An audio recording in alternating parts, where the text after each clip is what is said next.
नमस्कार, मी ऍडव्होकेट हरदेश लांडे. बघा, याच्या अगोदर आपण जे काही सध्या ग्रामपंचायतचे कार्यकाळ संपणाऱ्या ग्रामपंचायतीवर जे काही प्रशासक नेमणुकीच्या संदर्भामध्ये याच्या अगोदर आपण एक व्हिडिओ बनवला होता की जानेवारी 2026 ते डिसेंबर 2026 या काळामध्ये जेवढ्या काही 14,000 14,500 ग्रामपंचायतीचा कार्यकाळ संपते आणि आता निवडणुका घेणं शक्य नाहीये, त्या संदर्भामध्ये शासनाने काय केलं होतं, 23 जानेवारी 2026 ला प्रशासक नेमणुकीच्या संदर्भामध्ये परिपत्रक काढलं होतं आणि ग्रामपंचायतवर कोण प्रशासक नेमायचं याच्या संदर्भात त्याच्यामध्ये सांगितलेलं होतं. त्याच्यामध्ये सांगितलं होतं की कुठलाही शासकीय कर्मचारी हा ग्रामपंचायतचा प्रशासक म्हणून नेमता येईल, कुठलाही खाजगी व्यक्ती किंवा विद्यमान सरपंच याला प्रशासक म्हणून नेमता येत नाही आणि त्या GR नुसार नेमता येत नव्हतं.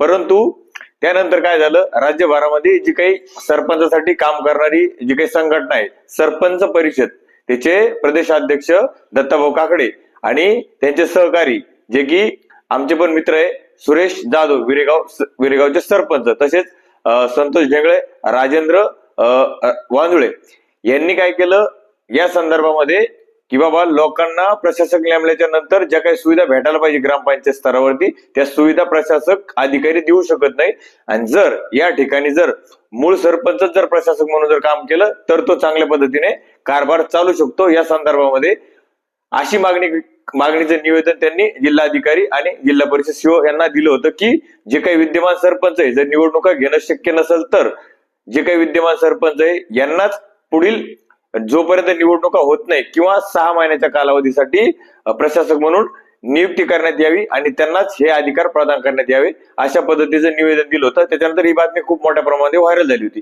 त्याच्यानंतर या संदर्भामध्ये उच्च न्यायालय, औरंगाबाद, छत्रपती संभाजीनगर खंडपीठ तसेच नागपूर खंडपीठात सुद्धा या संदर्भामध्ये याचिका दाखल झाल्या होत्या. याचिका दाखल झाल्याच्या नंतर त्याच्यावर स्थगिती सुद्धा नागपूर उच्च न्यायालयाने दिली होती. परंतु खूप मोठ्या प्रमाणामध्ये शासनाकडे या गोष्टीची मागणी होत होती की विद्यमान सरपंचच यालाच प्रशासक म्हणून नेमणूक करण्यात यावी आणि ह्या गोष्टीचा विचार करून शासनाने ग्रामविकास विभागाने आता सगळ्यात महत्वाचा आणि सरपंचासाठी चांगला निर्णय घेतलेला आहे आणि त्यांच्यासाठी आनंदाचा निर्णय घेतलेला आहे. आता तो निर्णय काय आहे बघा, जे काही 23 जानेवारी 2026 परिपत्रक होतं, हे जे नवीन शासनाचं परिपत्रक किंवा अधिसूचना आलेली आहे 21 फेब्रुवारी 2026 हे पत्र आहे आणि जो काही शासन निर्णय अधिसूचना 20 फेब्रुवारी 2026 ची आहे. याच्यामध्ये थोडक्यामध्ये तुम्हाला वाचून दाखवतो बघा. हे जे काही सर्व विभागीय आयुक्त, जिल्हाधिकारी आणि CO जिल्हा परिषद यांना पत्र काढलेले. त्याचा विषय असा आहे, मुदत संपणाऱ्या ग्रामपंचायतीवर प्रशासक नेमणेबाबत.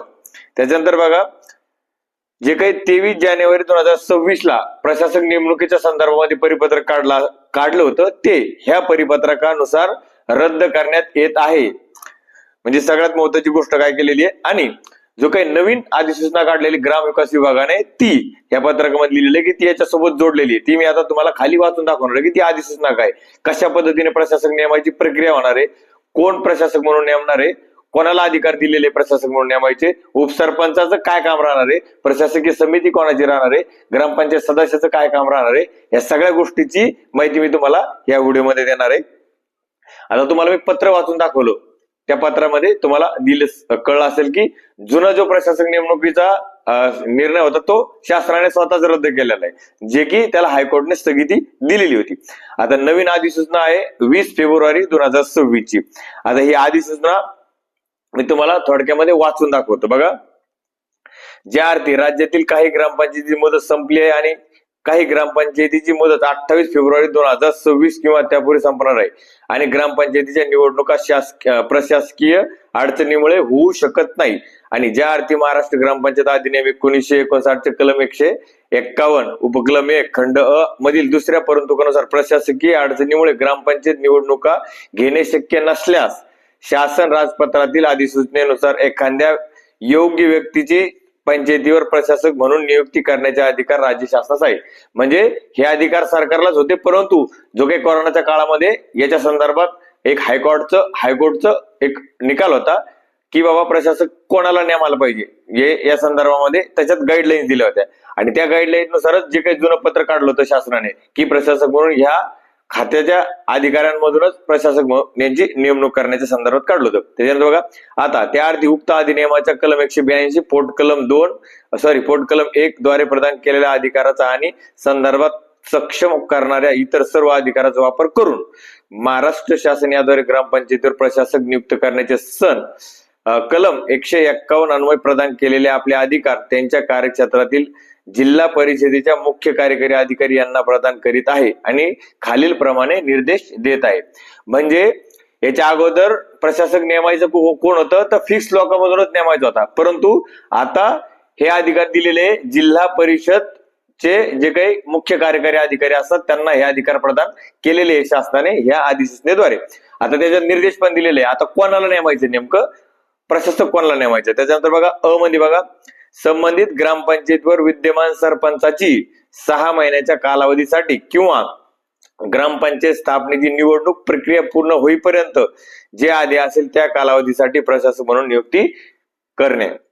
म्हणजे स्पष्ट सांगितलेलं आहे की सध्या जी काही ग्रामपंचायतची बॉडी कार्यरत आहे त्या ठिकाणी जो काही सरपंच सध्या काम करतोय तोच सरपंच याला पुढील 6 महिने किंवा निवडणूक होईपर्यंत त्याला प्रशासक म्हणून त्याची नियुक्ती करायची किंवा निवडणूक होईपर्यंत त्याची नियुक्ती करायची, अशा संदर्भात जे अ मध्ये सांगितलेले. त्याच्यामध्ये बघा, ब मध्ये काय आहे, पंचायतीचे कामकाज सुरळीत चालण्यासाठी विद्यमान उपसरपंच आणि ग्रामपंचायत सदस्याची प्रशासकीय समिती स्थापन करणे.